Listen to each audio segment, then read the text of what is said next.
গণেশ চতুর্থীতে খুব সহজ পদ্ধতিতে অল্প উপকরণে বানিয়ে ফেলুন। হ্যালো ফ্রেন্ডস, মাদার কুক চ্যানেলে সবাইকে স্বাগত।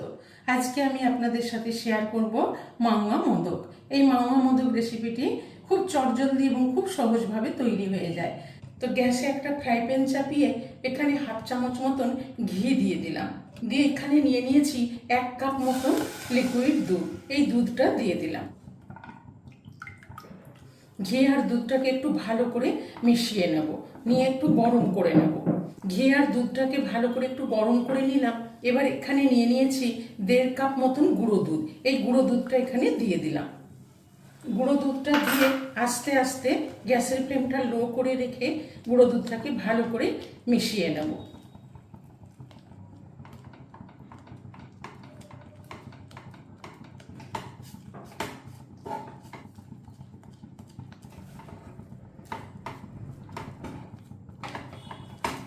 দুধটাকে মিশিয়ে নিয়ে ভালো করে একটু ঘন করে নিলাম। এবার এখানে একটু কেশর ভিজিয়ে রেখেছিলাম, কেশর দুধটা দিয়ে দিলাম। হাফ কাপ মতো চিনি নিয়েছি, এই চিনিটা দিয়ে দিলাম। দিয়ে ভালো করে নেড়ে মিশিয়ে নেব।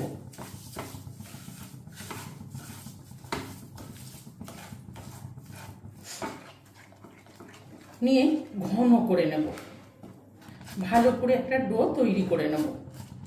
নাড়তে নাড়তে দেখুন অনেকটাই ঘন হয়ে গেছে, আর একটু ভালো করে নেড়ে নেব।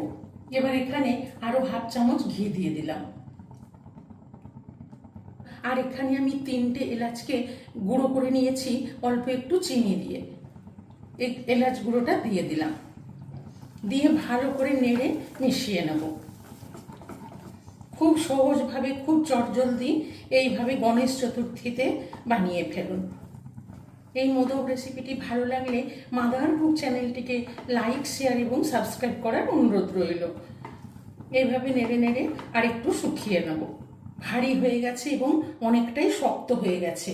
নেড়ে নেড়ে খুব সুন্দর একটা শক্ত ডো তৈরি করে নিয়েছি। এবার এইটা আরও একটু শক্ত হয়ে যাবে ঠান্ডা হয়ে গেলে। তো এবার আমি গ্যাসের ফ্লেমটা অফ করে এটাকে একটু ভালো করে ঠান্ডা করে নেব। ঠান্ডা করার জন্য একটা প্লেটে উঠিয়ে নেব, নিয়ে ঠান্ডা করে নেব। মোদকের মাওয়াটা তৈরি করে একটা প্লেটের মধ্যে নিয়ে ঠান্ডা করে নিয়েছি। খুব সুন্দর ঠান্ডা হয়ে গেছে এবং আরও শক্ত হয়ে বেশ জমে গেছে। এবার আমি এখান থেকে কিছুটা করে নিয়ে মোদকগুলো বানিয়ে নেব। মোদকগুলো বানাবার জন্য আমি এখানে একটা মোদকের ছাঁচ নিয়ে নিয়েছি। তো আর এখানে অল্প একটু ঘি নিয়ে নিয়েছি। এই ছাঁচটার মধ্যে একটু ঘি মাখিয়ে নেব, যাতে মোদকটা খুব ভালোভাবে উঠে চলে আসে। ঘি মাখিয়ে নিলাম। এবার এখানে আমি অল্প একটু করে পেস্তা কুচনো দিয়ে দিলাম। এবার এখান থেকে কিছুটা করে নিয়ে এখানে একটু চেপে চেপে দিয়ে দেব।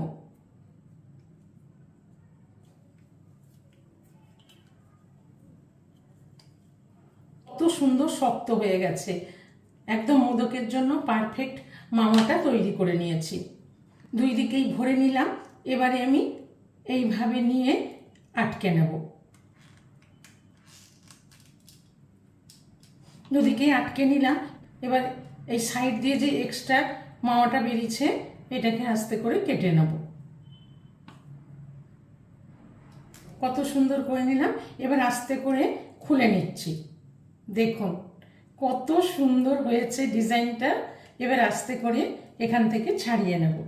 দেখুন বন্ধুরা, দেখেই বুঝতে পারছেন কত সুন্দর একটা মোদক তৈরি করে নিলাম।